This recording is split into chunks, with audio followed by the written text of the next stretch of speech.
Hi, and welcome to FrazlCast. Climb aboard the GNOME train. Chugga, chugga, chugga, chugga. Please make sure to keep your limbs and experimental instruments inside the train at all times. And now, on with the show. A podcast by a Blizzard fan gnome about World of Warcraft and geeky stuff. I promise you, they do talk about the World of Warcraft. They just go off the rails sometimes.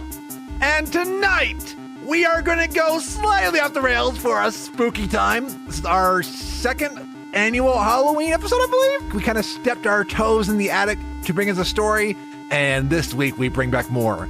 But I am Frazley, and I am joined by Sai of Scrubs vs. the World and Lady Emma. Hey, you two! Hey! Hey! How are you both doing tonight, my friends? Glad to be on the show again. Epic Insanity. What time is it? It's time to go around the table. Great idea. So what have you been up to recently? We'll start with Sai. Now I'm doing good. Just working a lot. It's been crazy. But we're getting ready for Halloween at my house. Nice. And this Saturday, so on Halloween, we're going to do a haunted house for our kids. And I'm going to shave this gray beard of beauty here into a mustache. And I'm going to dress up as Edgar Allan Poe. And I'm going to go around the house. I have like little ravens I'm going to put everywhere. And so I'm going to read them the Telltale Heart.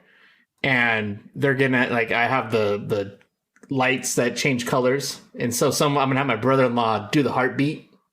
Turn it all red. So it's going to be awesome. I can't wait. And then I'm on WoW. I'm leveling a Coltiran Druid, which is going to be awesome because I get the heritage armor, hopefully. Nice. But I also wanted to see what the leveling experience was like. And so far, I mean, I'm only about 7-8 hours in. I'm already at 32, I think. Are you in Chromie time or in BFA? I'm in Chromie time. I'm doing Cataclysm, which is weird because you have to start in the classic zones. And then when you hit 30, you get to go into the Cataclysm zones. Okay, that makes sense because of how it was designed around there. It makes sense that there would be one of them that would be very classic vanilla focused. Yeah, and I know you can opt not to do anything and just level through classic. Or, you know, I was like, well, I want to see what the Cataclysm is like. Do you get to go through all the zones, or is it, you know, what's it doing? And so far I've gained 2 zones in Mount Hyjal. Okay. So I'll report back on that once I get more information. I also got the Headless Horseman mount after about 325 years. Yay! Nice. Congrats! Thank you. That was very exciting. I couldn't believe it happened. So I have 10 max level characters on my main server. I told my buddy, I was like, I'm gonna run all 10 tunes every day this time until I get it. And on day 2, run number 2 on Cyrub, I got it. So I was like, yay, go Cyrub. Yeah.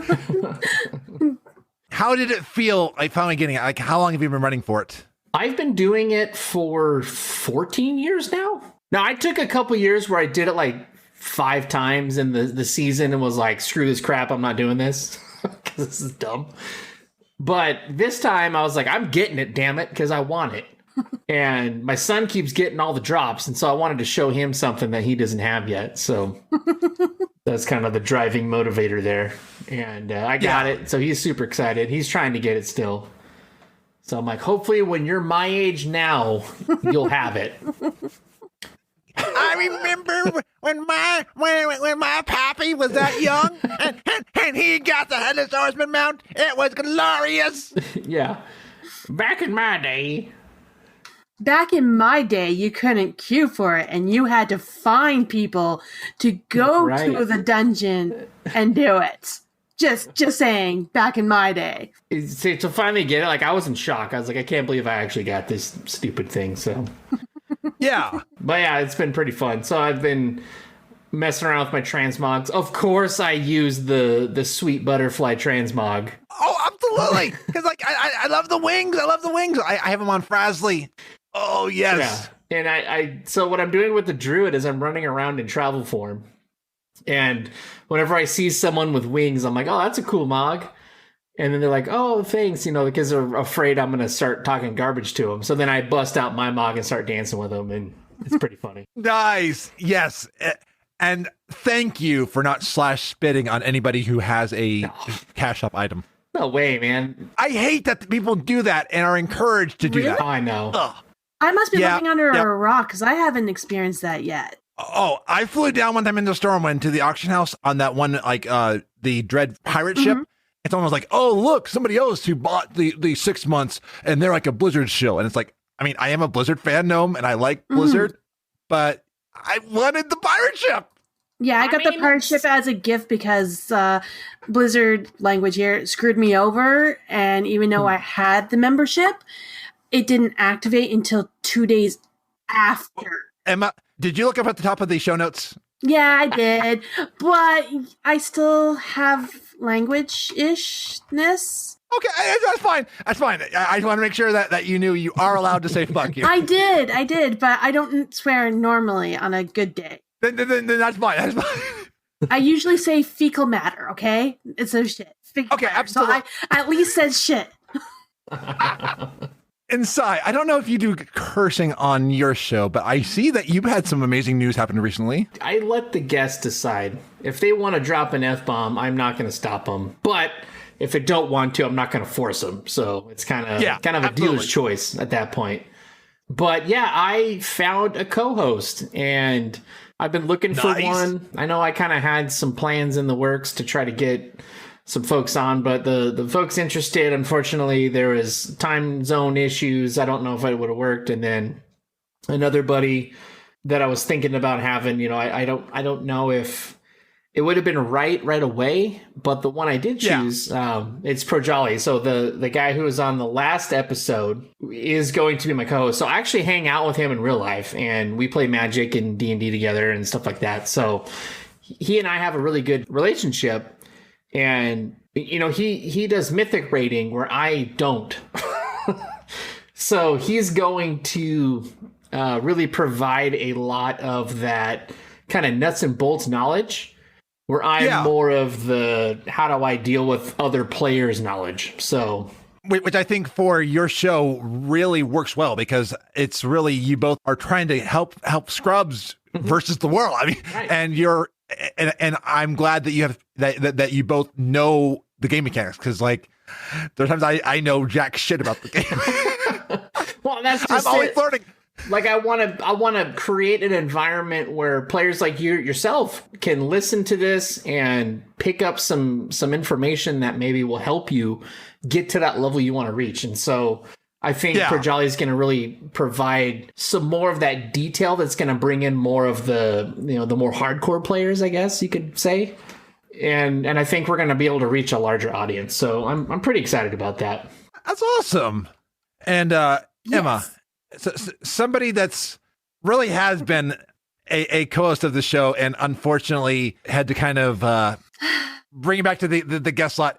Again, blame my life, blame my work life in school ballots. You just have to find me a new show to be on. Okay. Hey, anybody? We have a co-host for sale. Co-host for sale. I don't know if you're going to get much money. Let's be honest. Oh, okay. I've got expenses to pay. Come on. Carenza secretly wants to have a semi-tipsy WoW podcast, but not everyone likes alcohol. So, I think Carenza and...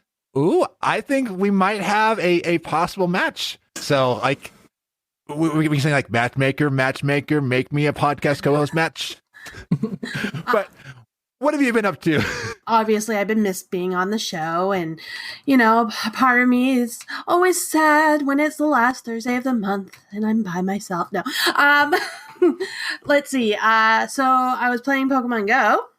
And they had a thing going on with Gengar special thing where if you did a event earlier, you could get this special event for Gengar. So I was working on that, and one of the very last tasks that you have to do is make 9 nice throws in a row. Now, for some people, they're probably like, oh, that's simple. It's a nice throw. It's not a great throw or anything. It's a nice throw. But right now, it's all the ghost Pokemon that bounce around and move around. Oh. And so when you're about to throw it and it's going to be perfect, it moves. And then you lose your strength. So it took me a whole week, but I finally got it. And now I keep looking at my game saying, okay, I have to go do the competition. I have to do something. No, there's nothing there. I basically did get it. It's great. It was a great accomplishment feeling. To finish it, all it was, somewhat spoiler if people haven't done it yet, was a Ghastly. That's okay. The easier one gave you the Gengar, so I'm not complaining.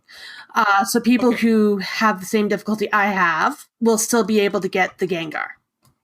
In World of Warcraft, I'm still trying to work on the Headless amount out. It still has not dropped for me.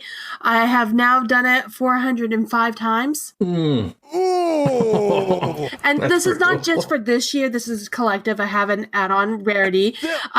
And this is just since I've gotten this add-on. Now, I've been doing this mount run way back as we were talking about it since classic days, where you did have to find a group to go do it and go there, and you have to know what you're doing, and no one did. And what else I've been doing is, of course, Animal Crossing. Can't forget about Animal Crossing. No, not at all. And I've been watching Biggest Bennett playing Animal Crossing a lot, and I gotta say, I still don't know if I'm going to get a Switch because of all the stuff, but that game really, really good. Like Panda and Jet have been telling me that I would really love that game, and I'm like, I know. Well, please come to PC. I know. No, it won't. Halloween this month, so I'm basically decorating my whole island up with Halloween stuff and everything. I even allowed my boyfriend to be on my island. He doesn't have much. I at least paid off his house loan. But anyways, so he's allowed on my island, and he's helping me get extra, or mainly I'm doing it, playing as him, getting extra recipes for all the Halloween stuff. So if people who can't play right now during this month or later, and they want some of the recipes for the crafts, I'll have them. And I'm not going to be that horrible person, because there is lots of websites where you can put bids for stuff and all that. I'm not going to be that horrible person. I will not charge for them. So if people who actually need these recipes but couldn't play, I will provide them. I've taken a little break from the turnip sales on Sunday because it was just stressing me out. One of the main stress with it is you go into queue, and the queue is ridiculous, and they might have a fee for it. To even go access their island, so they'll block the way so you can't just go there. And you can spend a couple hours in queue, and then all of a sudden it pops up saying, hey, I've run out of time, sorry everyone. Instead of saying, hey, I only have an hour left, there's this many people, well, I'm going to close off the island and so no more queues can go in, and then finish up the people. Now, I've kind of did my math, being in queues for so long. Each person will take a minimum of 14 minutes. So if you calculate that and you only have a couple of hours, you know how many people you can have on your island. Are you still able to send people to dreams so that way you can still... you can get dream codes, which is really nice if you want to see other people's islands. I found this one island on Pinterest that his whole island is a maze. And you run around the whole island trying to navigate through the maze. He did a phenomenal job. And then at the very end of the maze is where his house is. And he has all this lights and everything, congratulations, you've made it. And then at the end, there's a ladder for you to use so you can get back to the dream person and leave. What I love about seeing this and hearing this is it reminds me of Active Worlds, an early chat program where you could go to these worlds, and some of they're big public worlds. So if you didn't have money to buy your own world, you could just go to one of the worlds, there was AW Teen. I was moderator of AW Teen for a while, and you would go there and build an area, or if you had this world, you could go there. And it's fun when you would go there, there's sometimes there'd be no one there, but it'd be cool when you get there and you see the owner sitting in the world and you're chatting with them, or you see them building. So yeah, I love that feel. And I'm glad that stuff like that has really been brought back, because Animal Crossing in some ways is almost like a giant chat program. And that's cool. It's connecting people. The community is pretty positive for the most aspect. Yeah, you get a little rude people. I was lucky that I found a Twitch streamer that she does catalog events, and she did it for the Halloween, and I was one of the very first few people to do it. So I got all the Halloween catalog clothes items on the very first day. Nice. And I don't do time travel. I kind of refuse. Yeah, I mean, because then you have like the butterfly effect and you can mess things up. So no. it's smart. No, it's just, I kind of have the parental thing on my Switch, and it stops you from time traveling.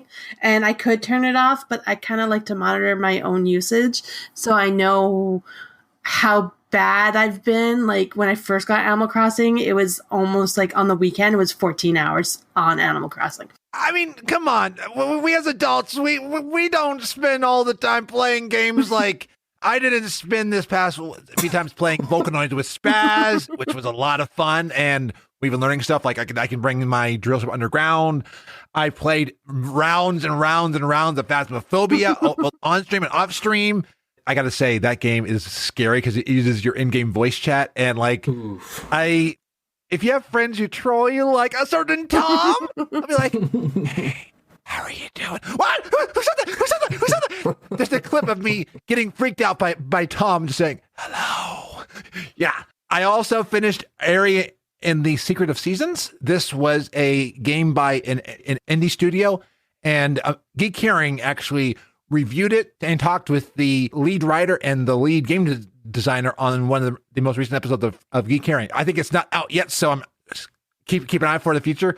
But this game was a lot of fun. It felt like Zelda in a lot of ways, but the story was engaging. That sounds cool. I also played Alien Isolation. Ooh. The alien is kicking my ass, especially in the med bay. So I've been playing that on my Xbox, and I know I'm about to go see the alien for the first time, and I can't do it.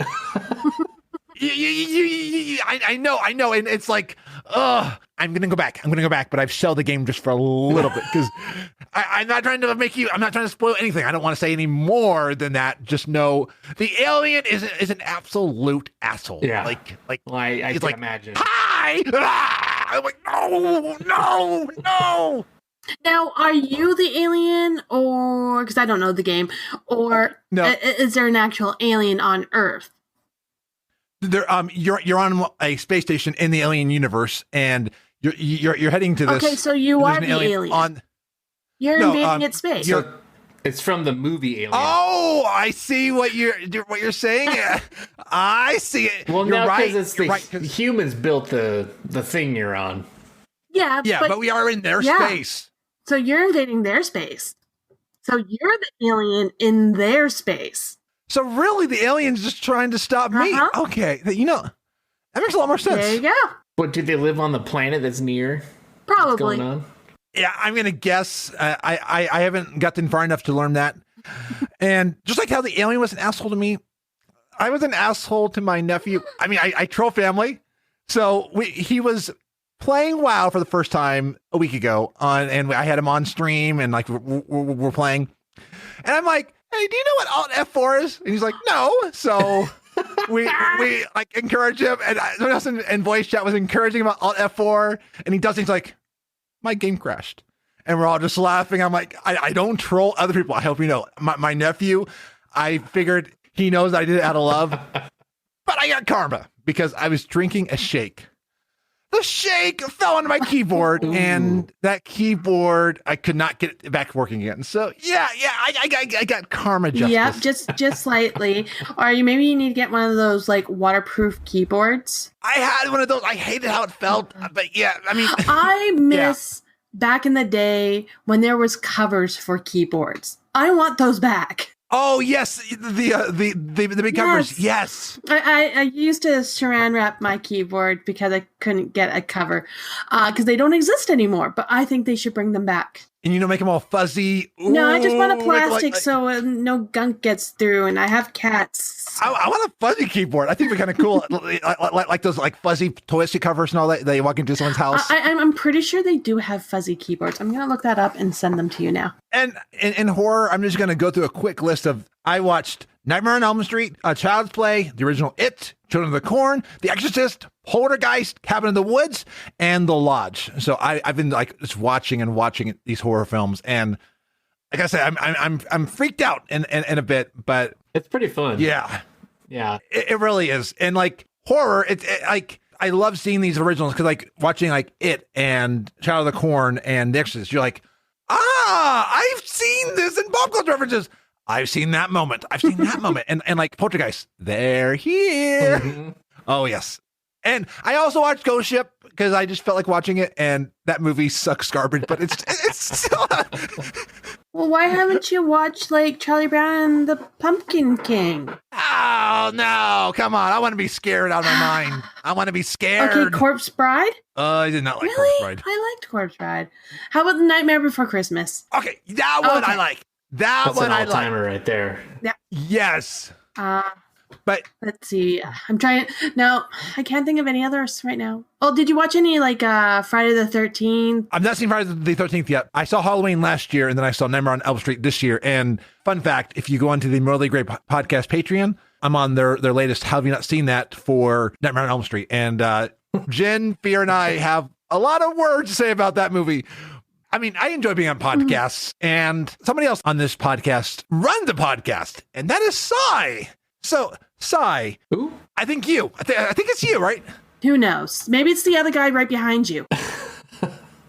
I am always actually like terrified. Like one time I was playing one of the games and I actually heard a sound. Oh, this morning I was watching a movie. It was like 6 a.m. in the morning, and the lights were off. I swear, when the lights are off, the house creaks more, and like you hear like creak, and then like when everything's on, no creaks whatsoever. I You don't watch get it. Child Play, right? You know the Yes. little pitter patter? Oh, Okay, my cat Jinx did that, and then creepily opened the closet's doors, and I had 3 closets in my bedroom, oh no! and I lived by myself at the time. So Yeah. Like in the Child's Play when he wakes up and Chucky's just there like, hi. You're like, ugh. I remember when I was at Universal Studios, they had a haunted house you could walk through, and they had a life-size play Chucky, and that scared the absolute shit out of me. Oh, I almost punched it. And I was like, no, don't punch it. I gotta walk away. It's a person in a costume. Oh, I mean, when I was a kid, my parents would go to Halloween parties and bring me, and they would always put me in front of the TV, never realizing that every time at these parties, I don't know why, I almost think that like Chucky is destined to follow me forever, but it would always be one of the Chucky movies. Oh, when you're a kid, seeing those.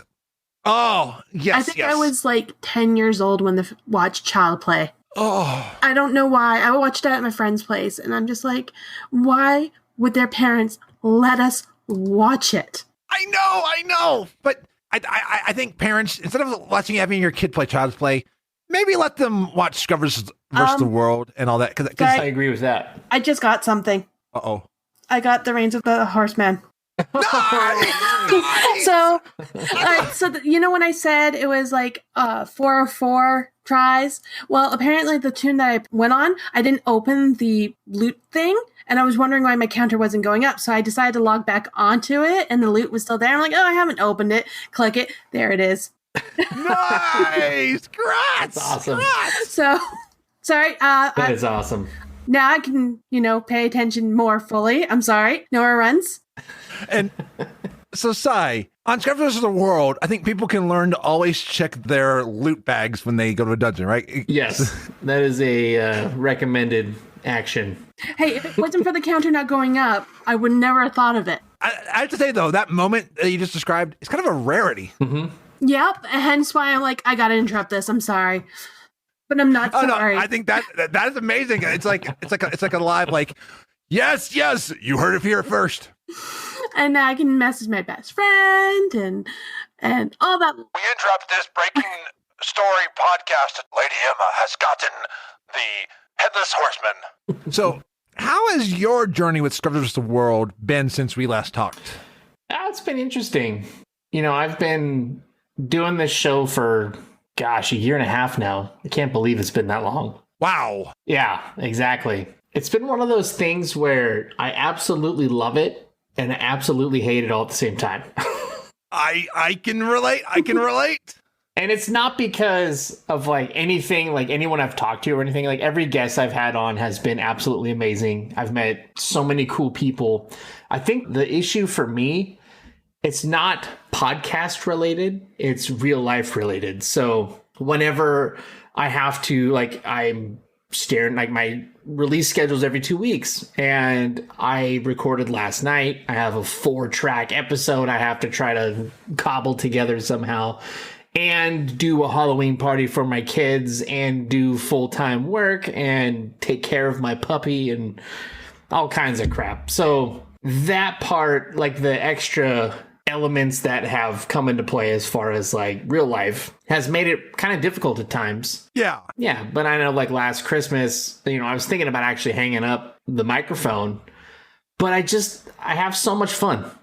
Like I have so much fun talking to folks. So like last night I had Manny from For Azeroth and Burkhart join me, as well as Projali, my new co-host. And we talked about Shaman. So that's going to be the next episode. And it was just so fun. And I've never had a chance to speak to Manny yet. So speaking to him was amazing.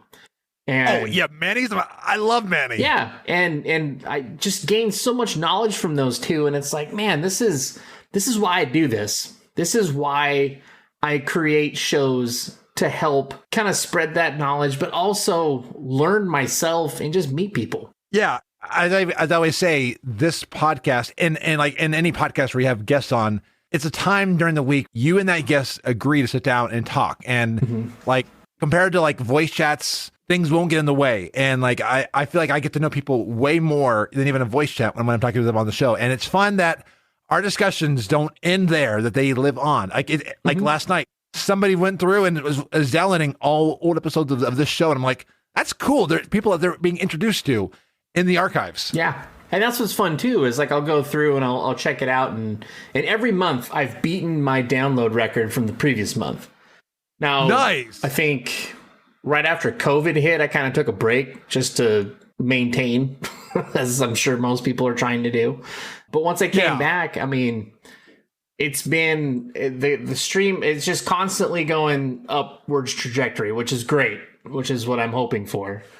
I think the biggest hope I have for this show is to introduce people to new folks, like new podcasters and new shows that they want to listen to, and B, just help them enjoy the game more, because this game it's been a part of my life forever now, almost half of my life. And it's been one of those journeys where like I can just fall back to it. You know what I'm saying? Like I'm a pretty introverted person actually in my real life. So like I might seem shy. I might seem, I don't know what the best way to describe myself is, but I use this game to help me recharge in real life. And so being able to play it at a high-ish level, I should say, just feels good. And I know like when you go to do something and you're playing something, you want to be the best you can be. And so far, I think I've been able to pull some really good information out of folks and share those little nuggets of knowledge. Like I've built my macros up. I've fixed my UI. I've fixed, my keybinds. I've fixed all kinds of stuff and just how I approach the game. So now I feel like I can get the most out of it. Whereas before it was, well, I just know what I read off the internet and here we go, Yeah. And like, I find that I will learn from people like WoW, or like even how they do their streams, or they do their podcasts.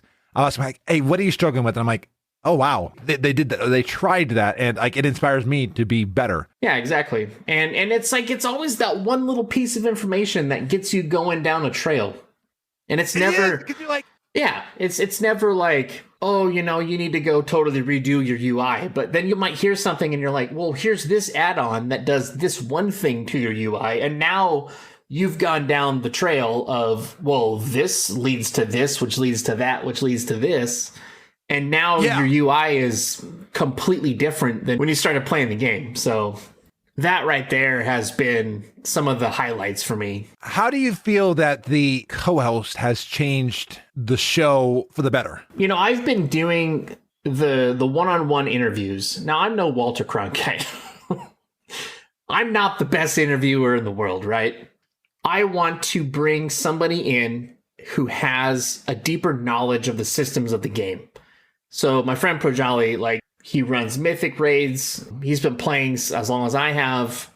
He knows the ins and outs of some of the things, but, you know, he has like a deep understanding of some of the synergies between the classes and some of that stuff. So what we're hoping to achieve is we're hoping to achieve something that's going to not only appeal to players like myself and you who are trying to get a little better, who are, you know, we're not hardcore by any means, but also bring in some of those veteran players, you know, the ones that are running the high-end mythics, and give them a place to come hang out as well and share their information, because this game is only made better because of the knowledge shared from its high-end players down to its, you know, more casual folks. Yeah, like it was one time where like this year, and Kat brought up in chat earlier, I learned how to interrupt because people were seeing me never interrupting. And I admit it, in all my years of playing WoW, I never knew about interrupts. Now, every character that I'm on, I think of the interrupts. And I'm like, how can I now interrupt as a character? Right. And that it's that one little piece of information that has now made your experience exponentially better. Yeah. And sometimes it's like so obvious to that person, but to like, that means like, I never would have even thought of that. Right? Like, what do you mean? So by bringing Projali in on the show, like, I think we're going to be able to really not only like say, here's a thing that we're going to learn from our guest, but here's why it's good. Here's why you can use this, and here's where you can apply this. And I want to add more bits and, you know, kind of chop it up, because Kevin from the Dark Moon Herald, like, the Dark Moon Herald's one of my biggest influences. Oh, yes. I loved his segments. I remember talking with Kevin on this show about what went into the stuff for all of the segments and like his thought process. And I don't know if I had told you, when I met Kevin at BlizzCon, he was dressed head to toe in Dark Moon Herald garb. I'm like, Kevin is a professional. He is a Kevin, champion. the marketer.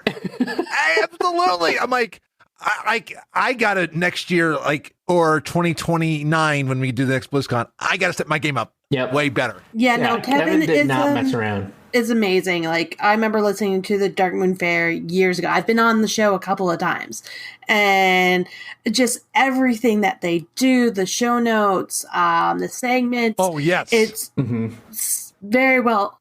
That's one of the podcasts I always look up to. Like, right. Guests will always talk about my show notes on this podcast.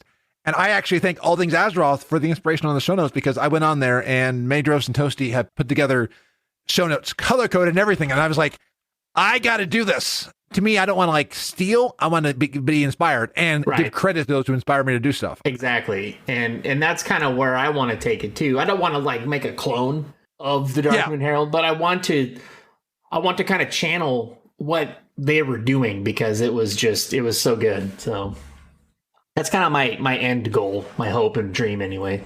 And Brawl's WoW brings up a point in chat that says, seems to be a huge barrier between casual and high-end currently. They said, I would love to see that gap close a little more, bring the community together. I would like to see that too. And that's the whole inspiration for my show, is how do we bring these players who are pulling, you know, Mythic 20s. I mean, like, Karenza's group pulled me through a 15 and on the show we did, because she was on for my Mythic Plus dungeon show. And so that was just fun to see how they approached it and how they interacted with each other. Like, her group's hilarious. Like, I thought they're really fun people, knowing that most groups are actually like that. It's pretty awesome. And trying to find your group and find your niche, if you will. I think it's pretty important. I think it'll help you grow as a player. Yeah. I definitely think that like it is great to learn from other people. I still remember the starting zone. I was driving home one day, and this was during, I believe, Nighthold. And they said, be careful on that bridge, because if you don't get out of the beam, you're going to wipe. And I went into LFR that night and I was like, okay, where's that beam? There's that beam. Okay, jump to the left.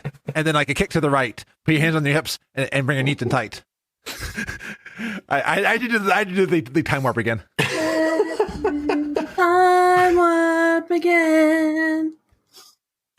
But yes, I want to thank you for doing an amazing podcast. And I can't believe it's been a year and a half. I'm glad that you've shared like the ups and your downs in your journey. Oh yeah. No, I'll be the first one to tell you like where I'm at with all this stuff. So if you ever have any questions on how I'm feeling or where, you know, how do I feel about what I'm creating, I will not hold back. And I think one thing that I think people are going to need your help with is the fact that we got some news today. I know. I was so shocked about that news, but I'm sad as well because I have a week off and it's not during that week off. Oh, well, you would possibly have it if you were in the United States because that's our Thanksgiving. So that's, but Shadowlands is launching November 23rd, which goes against my expectation and prediction, but it's been shown that Vanilla WoW launched that same day in 2004. So it's really cool that like, I wonder if they're going to do something really big for this, like being almost a identical date launch. And yes, Scissor Lord did call it November 23rd. I was like, oh, Scissor Lord, they're not going to do it for Thanksgiving. I'm excited for it. And like, there's detail that I think Nyalotha's, what's that castle? Yeah, Nathria. Castlevania. Nathria, not Nyalotha. Nathria is going to launch in December. I've seen some people calling for, it would be great if the bosses were to wear Winterfell hats. Because I'm thinking... I've been into Nathria during the beta, and I'm like, these halls, they need Winterfell decorations. They do. I agree. I love that when the game changes stuff. I'm thinking, like, what would they celebrate and stuff like that? I would like some Halloween decorations. Oh, absolutely. Halloween. Day of the Dead, maybe? Oh, there you go. Ooh. And speaking of Day of the Dead, Sai, last time... we stepped into a new era of this show by talking about ghost stories. Oh, yes, we did. Last time was the tale of the steps in the attic. So submitted for the approval of the Midnight Society. And that's an homage to one of my favorite horror shows as a kid. Are you afraid of the dark?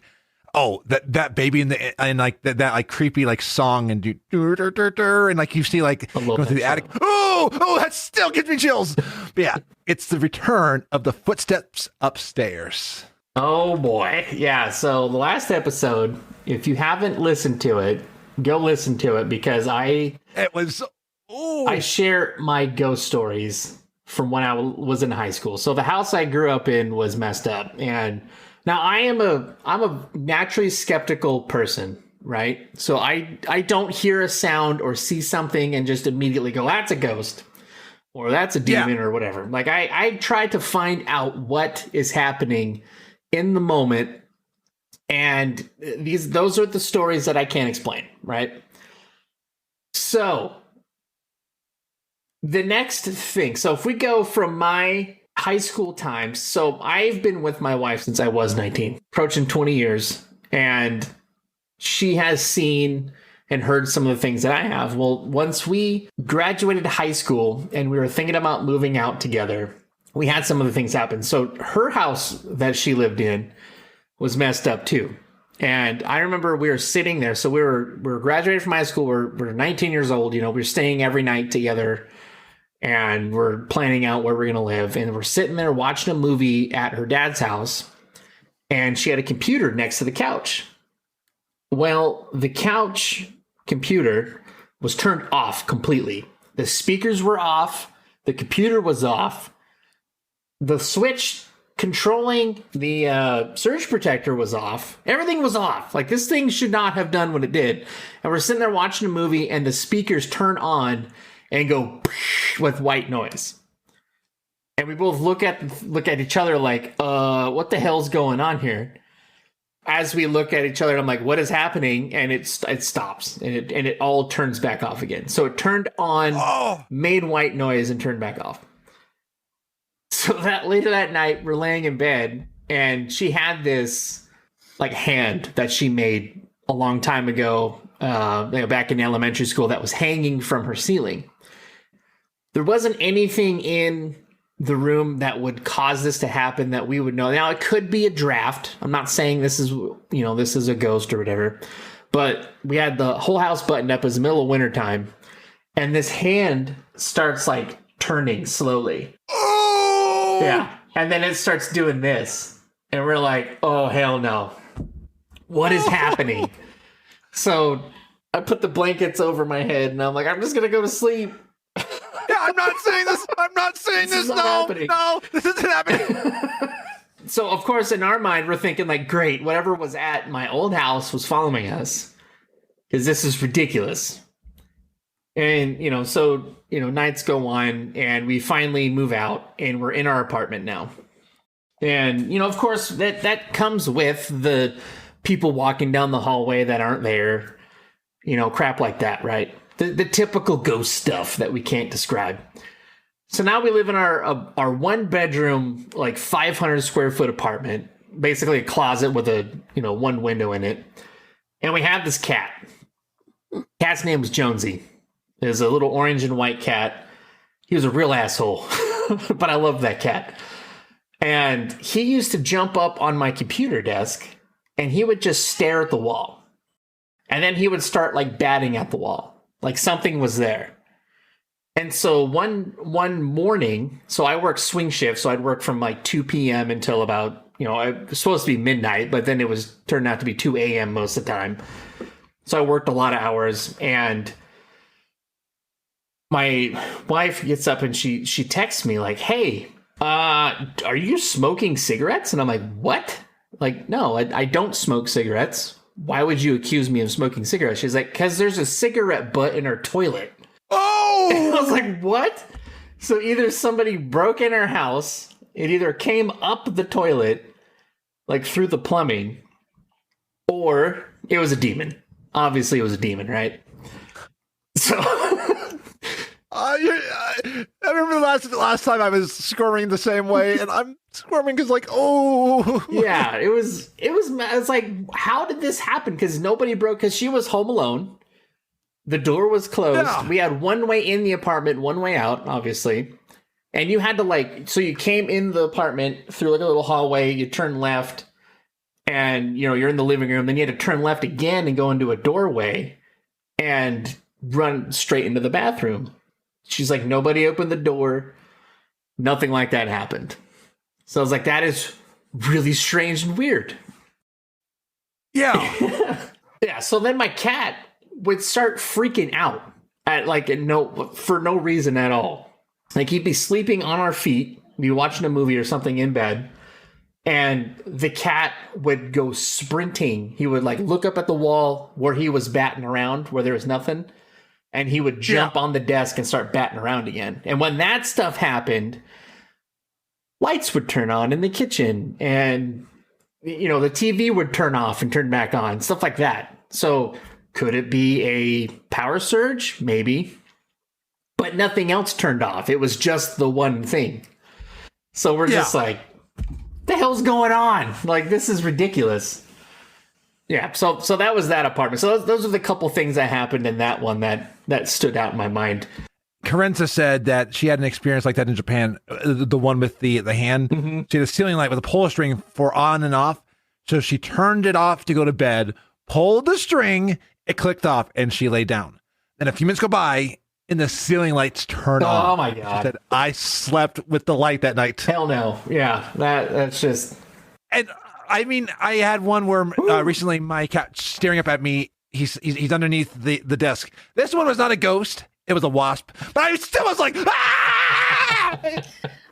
The same terror. The terror I had, the same cat that did the pitter patter like Chucky running across the floor and creeping opening the doors like Chucky. One day, for some reason in my bedroom, he just stared at one section of the wall. And wide-eyed, fluffed up, and very slowly started walking backwards. To this day, I still have no clue what he saw there that spooked him, but it took almost a week before he would come back into the bedroom. Oh my goodness. Oh, that reminds me. I was watching Nightmare Expo, and they will find like creepy videos on the internet, and one of them was the dog that was just standing in this hallway barking, and being like, I'm staying back, and like would not at all go there. So like, yeah, that's messed up. Cap says, I woke up one night, saw a demon sitting at the foot of my bed with its back to me. It turned around, looked at me, then I woke up again. Continue on with your story. I had to add those because those came through chat. So that's a great one. That's terrifying, Cap. I would not like that. Me either. But yeah, so fast forward now. Now my wife and I are married. We have our daughter, and we just have our son. So my daughter's about a year and a half. Son is a newborn. And this used to freak the crap out of me. So we lived in this 2-story condo. So it was a 3-bedroom place. It's actually really nice. And I remember we're sitting there. My daughter's playing. So it's like a picture, like a box on top of a box, right? So you walk upstairs, and then you take a left, and then you're in the living room, and then there's the kitchen and dining room all in one spot, right? And then as you take a left and come across the fireplace where the TV stand is, then you go left up the stairs to the 2nd floor, which is technically the 3rd floor of the building. But anyways, that's not important. So my daughter's sitting there playing, and she points to the stairs and goes, "Scary guy." And I'm like, what? And so, of course, I jump up and I run over to the stairs and there's nothing there. And she's like, "Dad, scary guy, scary guy." And she starts freaking out. So I grab her and run out of the place. I'm like, okay. So I call my wife and I'm like, "Hey, our daughter..." Well, I grabbed my son, too. I grabbed both children, obviously. I didn't leave one behind. Sure you did. Let's be honest. Yeah. I know which one you love more. You fend for yourself. You fend for yourself. Yeah, so, it was good knowing you. So I book it down the stairs. I run out of the house, and I call my wife, who was at work still. And I was like, "Hey, our daughter just pointed and looked and said, 'Scary guy at the stairs.' There's nobody there. When are you going to be home?" And she's like, "Oh, I have like 2 more hours." So I stayed outside the entire 2 hours, and then she gets home. And we go back upstairs. Fortunately, it was summertime. So our daughter comes in, starts playing again. Everything's fine. Life is good. No big deal. And I'm like, okay, that was weird. So then a few nights pass and my daughter does it again. Only this time I'm carrying her down the stairs and she points down the hallway. And she's like, "Dad, there's a scary guy." And I'm like, "What?" So I look. Of course, nothing's there. And I'm like, okay. And so I start sprinting down the stairs. And I'm like, supposedly there's a scary guy upstairs. And I'm telling my wife this. And she's like, "What?" And so she goes and looks. And of course, nothing's there. Now at this point, we're like, okay, this is creepy. We're starting to get used to it, though, because she's doing this a lot, right? Yeah. But every time she does it, like, my hair sticks up. It still kind of does now, like, when I think about it. So one night, she was freaking out. Like, she was just not having a good night. So I go into her room and I just sit on the floor and I have her in my lap and I'm just holding her and I'm like, "You okay, sweetie?" And she's like, "Dad, scary guy." And I was like, okay, where's the scary guy coming from? And she points to her closet. The door's open. And so blood just runs cold and she's like, "Scary guy." And like her face is animated at this time.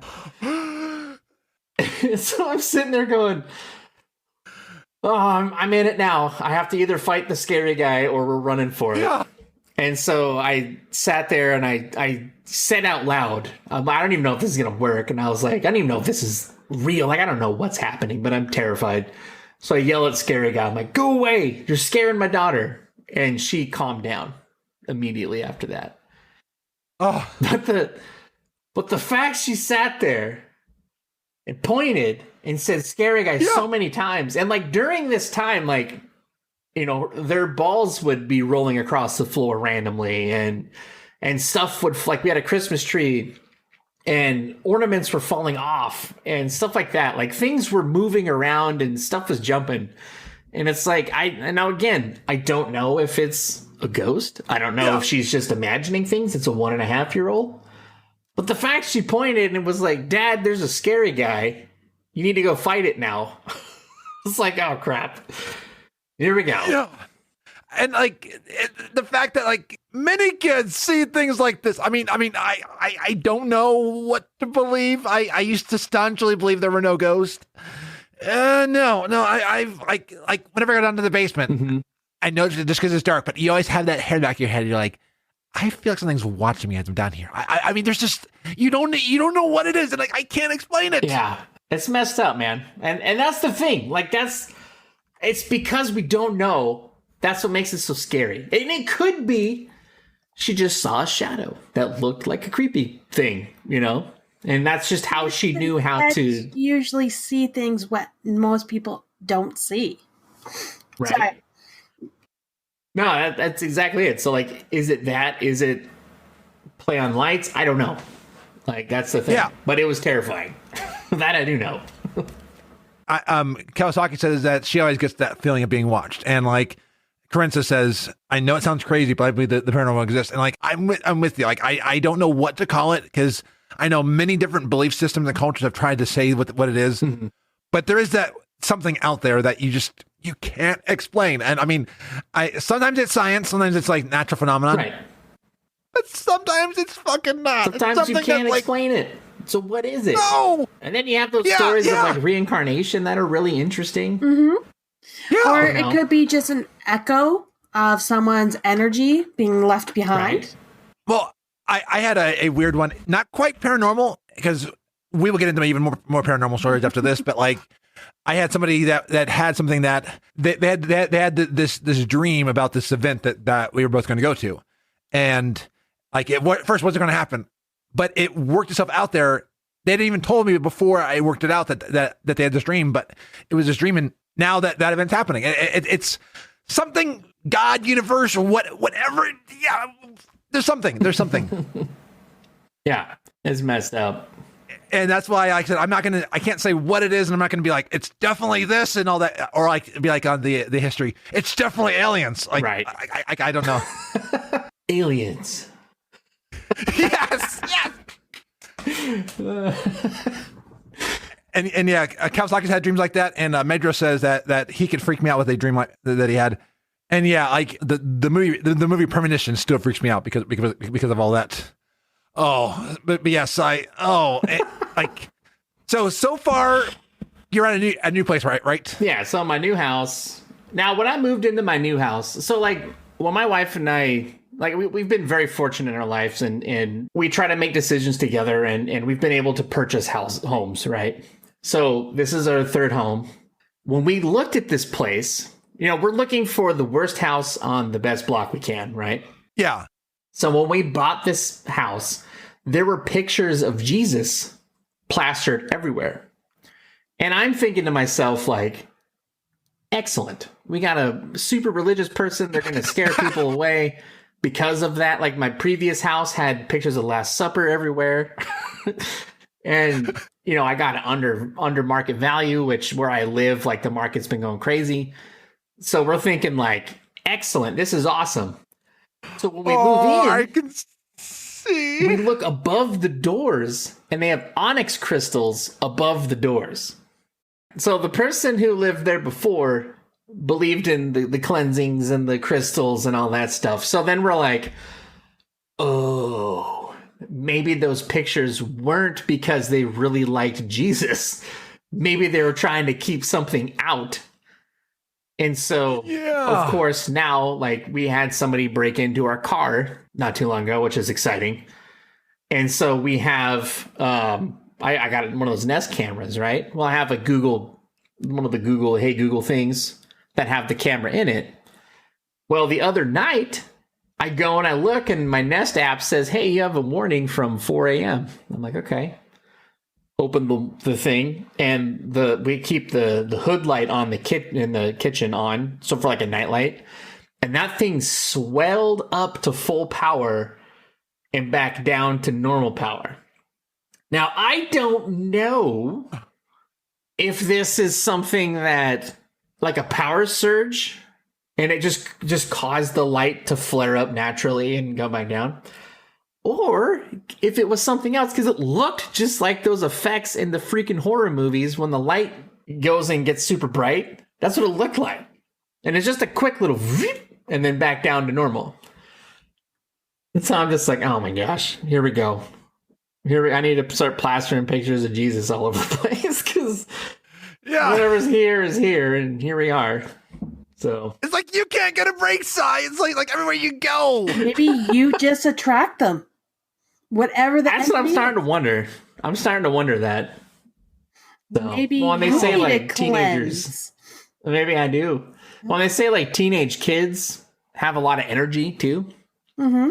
And so my kids, they're dealing with the COVID world, right? So they're supposed to be, my daughter's supposed to be in 8th grade, my son's supposed to be in 6th grade, but they're at home learning. And so that pent up energy, I don't know if that translates into something. I don't know, but it's interesting.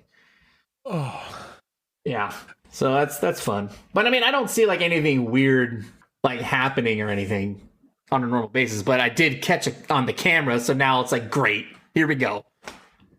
Hopefully next year we're not going to have like another like stories like this. Hopefully nothing bad goes wrong, and like hopefully you don't end up like in some of the horror movies and all that being like, where's Si?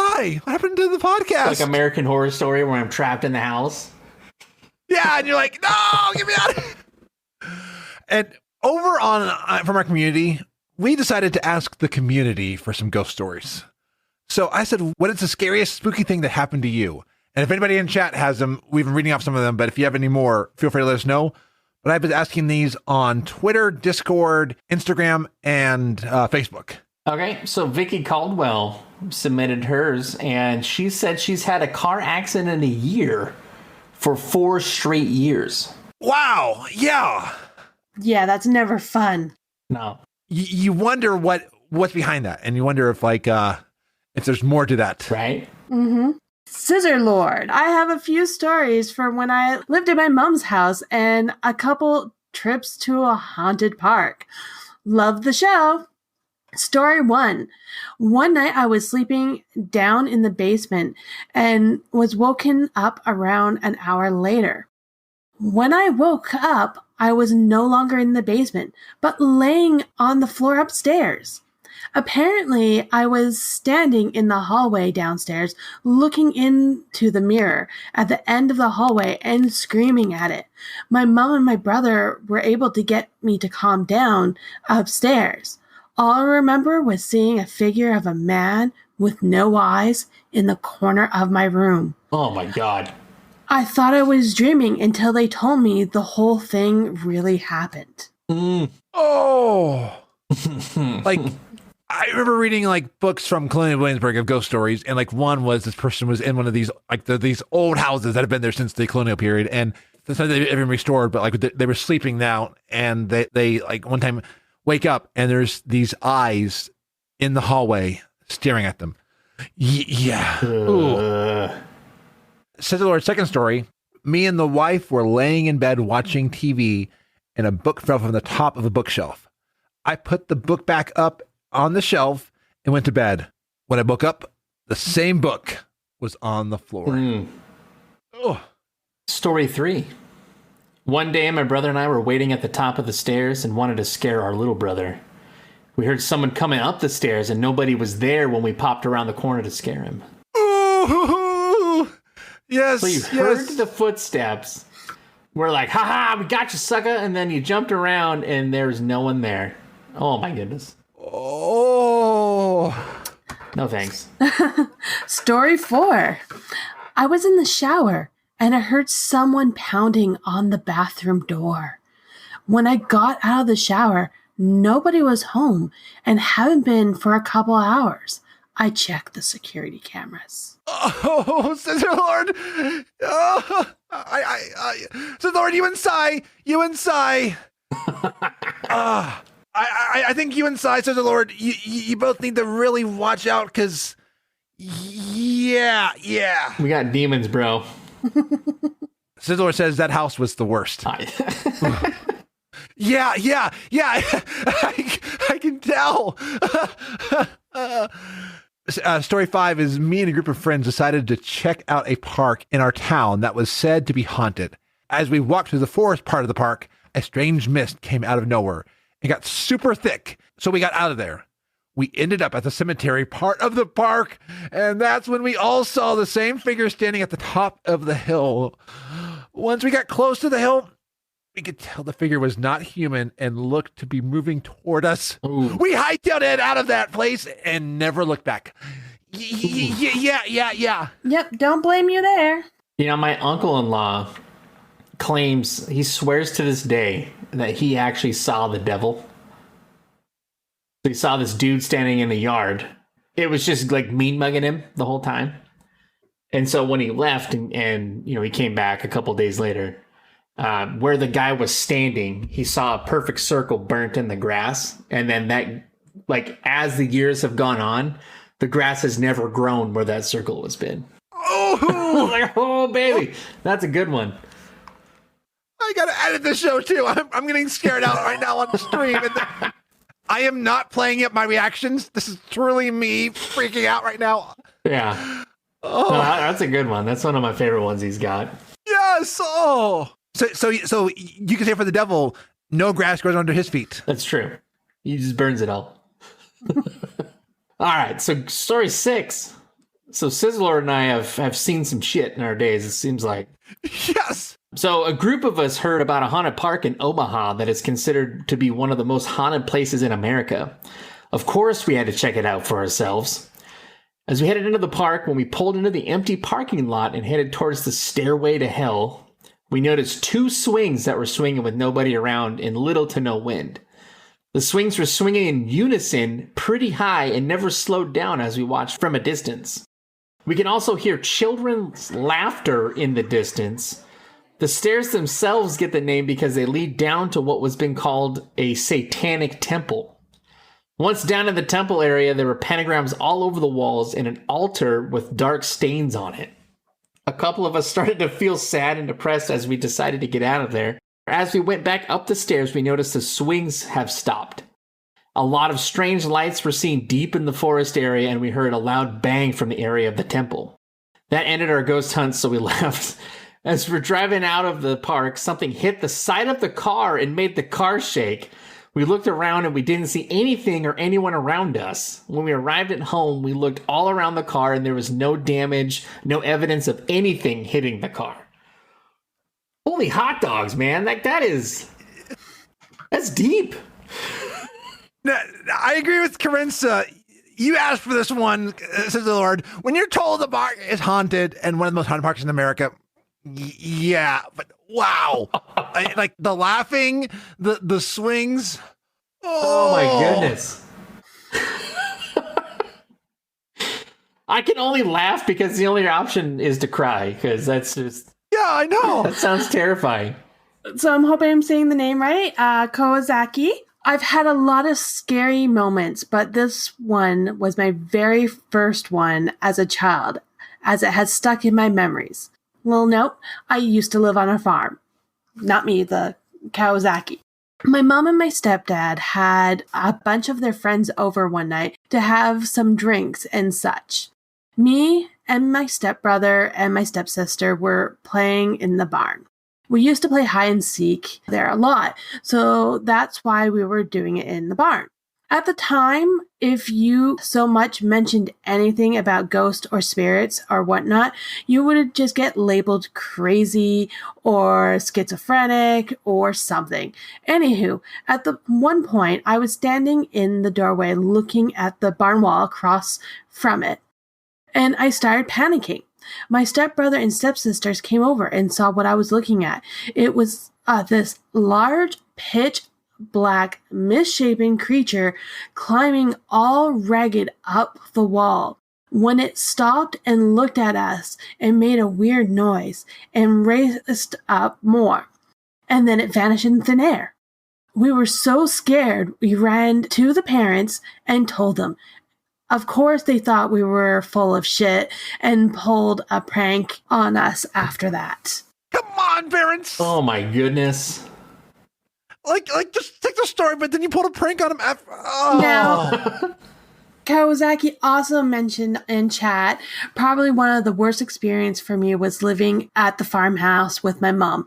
Almost every night something would come and start clawing at my door. The door would rattle and eventually open. Something would come in the room and start pushing me down in the bed. My mom could hear me screaming, so she came up to see me being choked, but couldn't see what was choking me. Then saw the marks on my back being scratched. Oh my goodness. It sounds like you did the whole Bloody Mary thing where you go to a window, a mirror with candles with all the lights off and you just have candles and you say Bloody Mary 3 times in the mirror. I still can't do that. I try not even to think that in my head. And I will not even use a flashlight or the back of my phone light in the bathroom to even say Bloody Mary because that's where I creep out. Oh my goodness. I can't even say Beetlejuice 3 times. Oh, Beetlejuice is fine. The sandworms? You want the sandworms? That's how you get sandworms. Oh, jeez. Man, that's terrifying. Well, here we go. Carenza, she's part of the crew, too. So hers is titled Living with a Ghost. When I was around 7 or 8 years old, my mother and I moved into a new home. It was a cozy little house that was built in 1941 and originally had 1 bedroom, but at some point there was a small addition for the 2nd bedroom. I don't remember a time when my nights were actually normal, quote unquote, in this house. At first, I would wake up in the middle of the night after my mother had gone to bed, and I would hear footsteps. The house was small, but the footsteps always sounded so close. I remember eventually counting the stairs to go to the basement and realizing if I counted the steps, I sometimes heard at night that the number would match the exact amount of steps to the descent into the basement. Of course, I brought this up to my mother. I asked her if she had friends over or was going down to the basement, but she had no idea what I was talking about and blamed what I was hearing on the sounds of the house settling or animals. Oh, I hated that explanation. It's just the house settling. No, it's something. Damn it. Yeah, exactly. So there was one night where things changed. I woke up in the middle of the night, as I normally did in this house, but this time there was a figure sitting on the side of my bed with their hands placed in their lap and their head turned to look towards me. Immediately, I jumped out of bed and turned on the lights and surveyed the room. Nothing. No one was there. I flipped the lights off. Still nothing.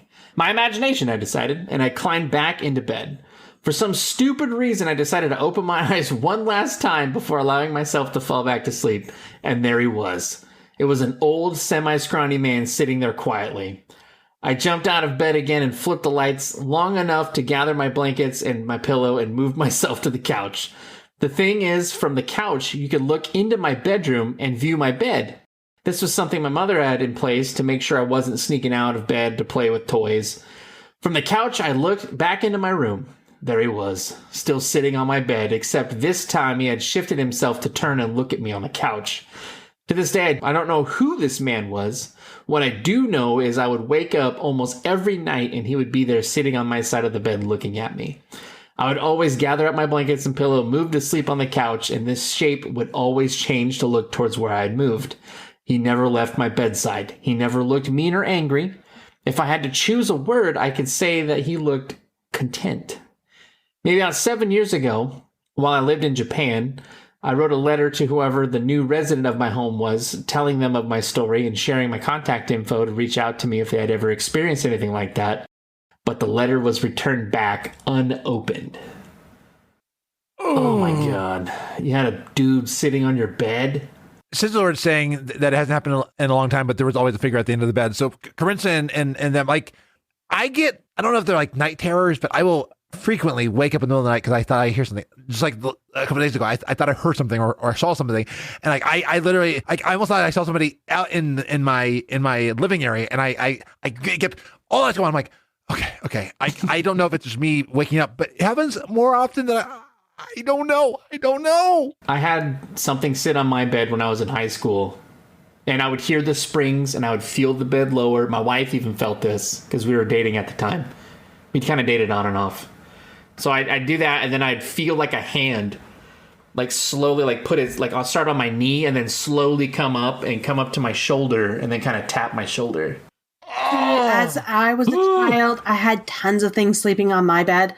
It was called Cats, and I had when I was about probably 10 years old, we had 16 cats, so I probably had like 4 or 5 on my bed. Only way I went to sleep, because there's a lot of creepy stuff. And to this day, I also have a fear. I cannot sleep on my side because I have this huge fear that someone's going to stab me in the back. My sister kind of put in that fear, but it was like always these weird things, like something is going to come in my room, creepy, where the arm is going to go up between the wall and the bed, like with a sword of some sort, sideways, and then it would twist around and then just stab you in the back. So to this day, I still cannot sleep on my side. I sleep on my back. It's the only way I can sleep. Understandable. Yes, and my mattress has no space underneath it from the floor. Okay, so nothing creepy can go underneath it unless some sort of spirit managed to do that and at the last second harden something and stabs me in the back while I'm sleeping, which I'm not going to think about. But yes, I cannot sleep on my side. My boyfriend to this day thinks it's the weirdest thing, and it's just like, nope. I'm a back sleeper. I'm going to be like that forever. I sleep up in a loft bed because of how small my room is for like space. So there's, I almost think that the size of my loft bed, Andre the Giant could be under my bed. I don't know. Yeah. You got a huge monster underneath yours. Yeah. Kirenzi, my mother owned a yellow Mustang before I was born and said that bad luck just followed her when she was driving that car. The straw that broke the camel's back was while she was driving down a straight road during the day and something caught the car. She tried to go right, but the wheel of the car flipped and rolled. She said she abandoned the car right there and then. Yeah.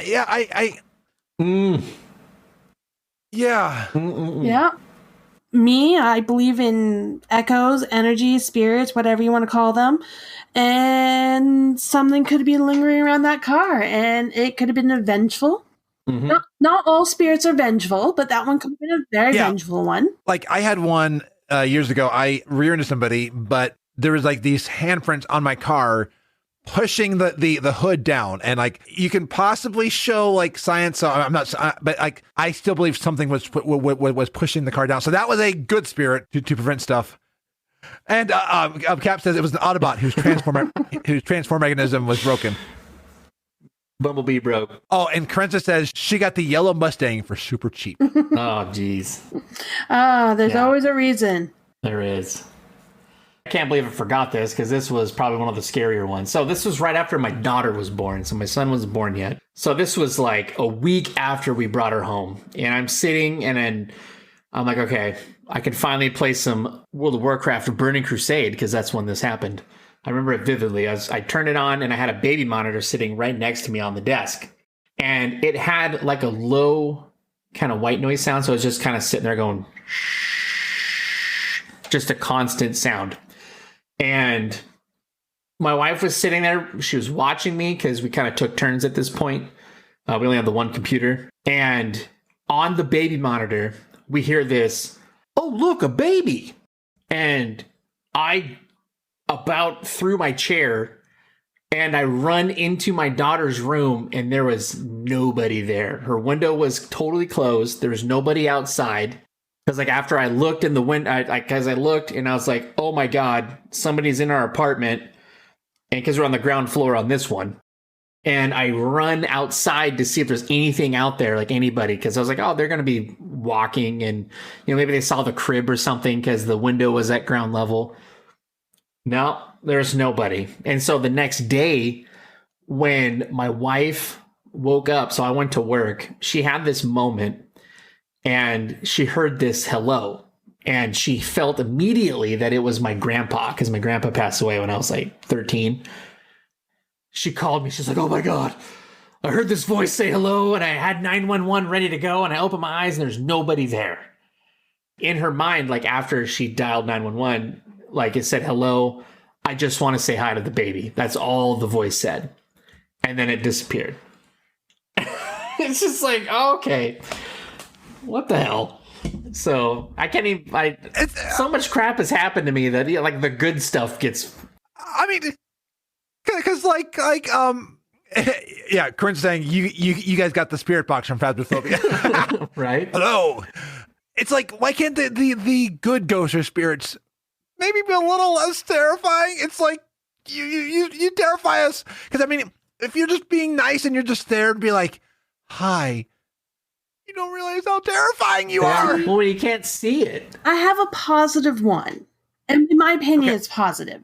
And you might say it was a dream or whatever, but I was sleeping. And this shortly after my cat passed away. And in my so-called dream, I feel it's her spirit, came to me, did her normal thing to nuzzle up with me and to let her know that she is still with me. And then shortly after, my other cat, we just got a kitten. It wasn't really our kitten. It was my mom's kitten. We were taking care of it. He jumped in the dream, jumped on the bed, and she started grooming his head, which she doesn't like other cats. So to me, this was like her kind of accepting him into my life. And she kind of faded away. And I woke up where the cat was in so-called dream, not my one that passed away, but the kitten, he was actually there and very purring and needing. And it was kind of like her telling me that it's okay, I'm going to be okay. And here's something that can't really replace her, but can help me go through the grieving process without her. So I feel like that was a more positive kind of a spirit energy saying it's okay. Mm-hmm. Yeah. Like after my dog Copper passed away, we actually heard a dog bark and we couldn't explain it, but they said like Copper was barking real close to us. Yeah. Corinza says that she's still like she got comfortable with the old man ghost, but is still scared at the old man ghost. Cause like, recently she talked to her mom about this ghost and she was like, oh yeah, you used to talk about your old man ghost friend. I asked you if you were afraid and you said no. So I didn't worry about it much. And Kawasaki says today her and her spouse were in the kitchen and the stuff on the top of the fridge flew at Kawasaki and their spouse was looking at me like, what the fuck did you do to piss it off? and she's like, I just wanted coffee. But there's tons of good, bad, vengeful. Some spirits might be just trying to figure out a way to connect with you or contact. Mm-hmm. Yes, there can be very creepy moments, but, they can't be all that bad. Like Kawasaki, I was just trying to help you get your coffee, Kawasaki. I'm sorry. I accidentally slipped. I was getting the stuff there. You should have maybe put it down at a ghost level for me instead of putting it up on top. And we're going to end with this story from Scruffy. And Scruffy has a scary story for next year. So we will save Scruffy's scary story for next year. But this one's not really scary, but spooky. When my grandmother died, she'd been in the hospital for ages, but not exactly with us for the last month. Since no one really got to say goodbye to her, everyone in the family had a dream about her the week she passed. Different settings, but the theme was the same for her. Her dropping by to say goodbye to everyone except me. I got something else entirely. I used to have a dresser with a big mirror on it, and one day after school, I'm putting something away, and I see something flash by in the mirror. It's reflecting my window behind me, and it looks like someone just passed by. I turned and checked the window. Nothing there, nothing outside. I go back to what I was doing, and there's something in the mirror again. Grandma's standing outside my window, smiling, waving, and saying goodbye. Oh my God. I mean, that'd be terrifying, but that would also be kind of comforting. Like once you kind of got past the holy crap, there's my grandma. Yeah. Because I was still be like, Grandma, I mean, you could have said goodbye to me, but yeah, but at least that is a nice story. Even though I'm kind of with Corinne said, nope. Yeah. It's different sometimes. As long as they don't have the creepiness look, it's not as scary. And most of the time, those instances of the non-vengeful, non-evil-ish, you usually only see them in the glimpses of the corner of your eyes. And I think, just like in Are You Afraid of the Dark, I'm going to spray the sand on the fire, or is that water? No, it's water at the end to put out the fire. I'm going to pour the water, and I deem this meeting of the Midnight Society closed until next time, and then have that like creepy guitar, like and stuff like that. Oh, and yes, Corinthia says you should watch The Haunting of Bly Manor after this podcast. I am so with you. That series was amazing. Oh yes, I don't want to say any more than that because you've got to watch it. And Kawasaki and I have another thing also. Make sure you always finish your cobbler. The shoe cobbler? No, like dessert cobbler. Make sure you always finish it because bad things happen when you don't finish your. I don't. Do you make your own shoes? I get mine from Duck Boats. I have made shoes before. Thank you very much. Okay, I've never made shoes. Oh, that's awesome. I want to thank you both for joining me on FrazlCast tonight. This was scary. Like again, my reactions were not faked. This is really how I'm feeling, and I have to edit this, so I'm gonna have the same reactions as I do it. Thankfully, I edit even like faster than I do, so I can be like, okay, yep, never been through that one. Yep. But yes, thank you so much for joining me tonight. And I have to say, Halloween is fun, but also very, very scary. And yeah, as Kawasaki says, this was also perfectly splendid. Well, where can we find you on the interwebs? So I am on the Twitters at Scrubsverse. You can find my personal Twitter at Cyrub_KOC. That's CYRUB. You can also check my website out, scrubsversetheworld.com. I got to get better at updating it. I'm kind of crappy at it right now, but you can go there and catch up on old episodes. I have a blog post thing that I need to start posting on again because I have some RP Iron Man challenge tunes that I'm doing that are kind of fun. And I'm kind of doing bios for each of the characters there. I want to try to do it more regularly so I can, leave my thoughts and opinions on what's going on in the game. But anyways, scrubswordsworld.com, go check it out. You can also submit your own scrub moments there. There's a little box kind of down in the middle of the page where you can submit your name and kind of a fun thing you've done where you've face-palmed your head off your shoulders because you sold a piece of gear that you needed to raid with that night or something and, raided with a green instead of a purple. Something like that. Or sold a shield when you need it for shield bash. Yep. Yeah, or sold your fishing pants that you get back from Fishing Daily. Or you go into Mythic Karazhan, but you're on Heroic, so you have to go back in again to run that so you can try to get that Midnight 2.0. Or you have the wrong back on because you're using it to teleport yourself somewhere and now you're raiding and you can't figure out why your DPS is so low. Exactly. Yep. Those are beautiful and I want to collect more of those and read them on my own show. So go check it out. And yeah, that's what I got. And Emma, where can we find you as long as we don't patter across the floor like Jinx or Chucky? You can usually find me on Twitter at lady_Emma, or you can find me on Instagram, which I think is lady0Emma. That one I'm a little bit more picky to invite, so it's best to find me on Twitter. You can also find me in World of Warcraft on Area Peak. Always glad to do stuff with random people for any in-game fun. And randomly, Frazley will let me out of the closet and I'll be here. Absolutely. Absolutely. And again, it's that bi-weekly schedule, so blame the bi-weekly schedule on that. But yeah, I always enjoy having you here, Emma. It's fun, it's rambunctious, and it's a show. It's not a show without me, so you must have me. So it's a show with me. Absolutely. It's perfectly splendid. Activating customized Corpus A transporter.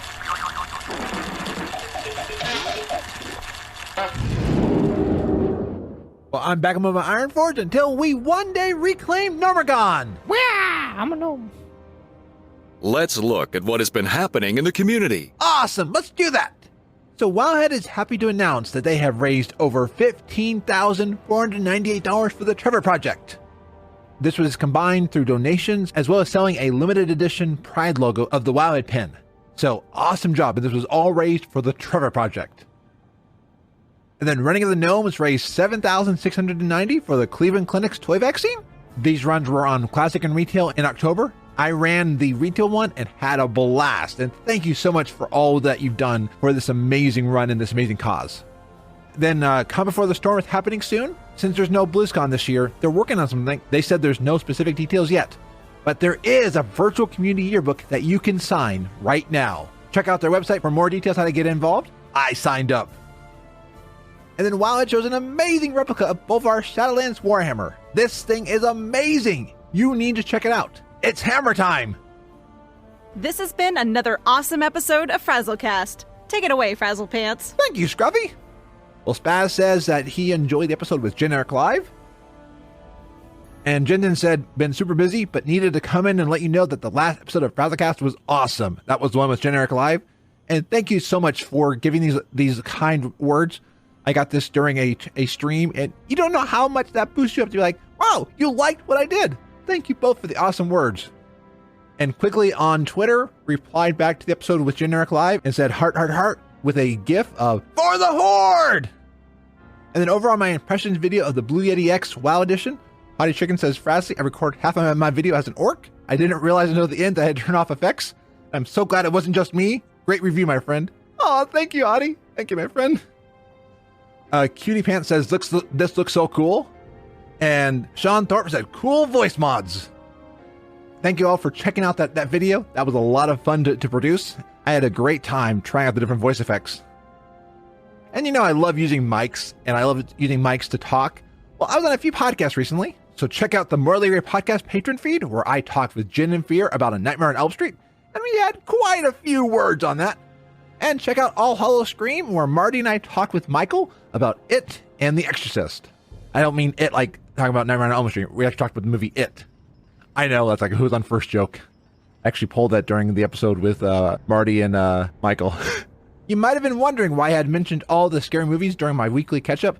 Well, this is why. That, and I've gotten into a new love and appreciation for horror movies. Over on Twitch, I've done a lot of cool things. I've done a lot of work on the stream recently. Desmond redid my overlay, and it looks gorgeous. So much purple and green, and it simplifies my stream branding into one concise overall theme. I moved to OBS, which might not make a difference as a viewer, but lets me do a lot of cool things in the background, like the fact that closed captions are now no longer being baked into my overlay, but are now sent to Twitch separately, and you can enable them via the closed caption button in the player on desktop and on mobile. And it now works all the time.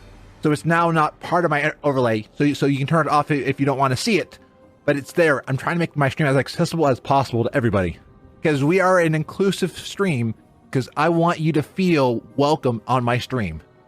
The Frazzle Dabble reward now automatically switches to my dab cam for 60 seconds when it's redeemed. You can now automatically change my lights for 10 minutes without me having to do anything. This is really cool. And there are now intro sounds when you talk for the first time each stream. Thanks to Biggest Business for the inspiration on this. I originally rolled this out to my subs and a few people that I knew. Well, these are now 10,000 Frazzle Dazzles as a reward to redeem. And then once you do that, I'll send you a whisper and we'll work out what sound to have when you enter the chat for the first time. Don't worry. It does not play when you're lurking, only when you chat for the first time. Because I want lurkers to feel welcome and that you don't have to say anything until you're ready to engage. Because once you engage, I say hi and how you doing and I talk with you. And if you are talking with me and you want to lurk, you can either just not say something, or if you do exclamation point lurk, that now fires off my lurk sound effect. Instead of having to do exclamation point redeem lurk, I've actually gotten rid of all the redeem sound effects right now. Like you used to be able to do redeem scream 1 to 14. Well, you can now do exclamation point scream during a scary game, and it'll randomly play one of the 14 screams that I have set up. I've added some new sound effects like the Murloc Banshee Scream, You're Not Prepared, and Around the Table as Frazzle Dazzle rewards. And there's also a exclamation point oof and stuff like that. So there's a few other ones that don't cost anything too. So I'm having a lot of fun playing around with all this because I enjoy streaming. I got into it because of the podcast, and I have found a love for it. I thank you so much for your support and everything that I do. I thank my patrons out there, Cap, Dafayette, and the Scissor Lord. And thank you to my Twitch subs out there, Amanda of Geek Caring, Austin of Frank's Hot Sauce Guild, Bells, Burkhart, Cap, Crunk, Cuffy of Charactercraft, Demi of Third Faction Show, Dennis, Epic and Sandy of Frozen Nerds, Fantasy, Halionics, Harlow, Jared of Merely a Setback Podcast, Generic Live, Jersey, Jess, Jetta, Jendon, Josk Monster, Carenza, Kawasaki, Lil Weird, Look It's Grandma, Lucas of Cardiac Valley, Marty of Tuners Maybe More at 5.5 and Wow It's Marty, Monica of Geek Caring, Pandagosa, Rig of Charactercraft, Sash of Translucidity, Sizzlelord, Sharkbutt Live, Spaz Wesson, Telleroyd, Tom of 3 Extra Lives, Uncle Will, Vagabond Plays Games, Batrin the Druid, Veteran Forces Gaming, Zorts the Goblin, Yuffine, and Zolzilla. And they get a Carenza, Madros, Perfect Nomad, and Sizzlelord for the bits. If you want to support this show financially, please go to support.gnomepodcast.com. If you have Prime Gaming through Amazon Prime, you can use your free subscription on my channel. You don't have to sub or anything like that to support me. Just being there, listening, and chatting is all that you need to do. But it's greatly appreciated when you're able to give back financially. Thank you so much. All of your support goes helping support this labor of love. And I can't state how much it means. Thank you so much, everybody. Well, I'm Frazley, and you can find the show at gnomepodcast.com. There you can catch past episodes and find out many of the places where you can subscribe to this show to get on the Gnome Train every time it rolls in the station. Well, until next time, be awesome. FrazlCast is a fan podcast that covers Blizzard games. We are not affiliated with Blizzard Entertainment, Inc. Views expressed by the hosts and guests are their own. Some of the art, music, and sound effects come from Blizzard Games, and they are owned by Blizzard Entertainment, Inc. No copyright infringement is intended. This show is for the community, and it contains contributions from the community. The Gnome Train intro is by Alley of Dungeon Fables and All Things Azeroth. The opening music is by Brandon T. Blaylock. The Gnome Roar is by Jen of Morley Grey Podcast. And the Frazzle Pants bumper at the end is by the Scruffy Druid of Loot Optional and Viral Voice Arts. This show is brought to you by Dragon Powered Studio. Find more at dragonpoweredstudio.com.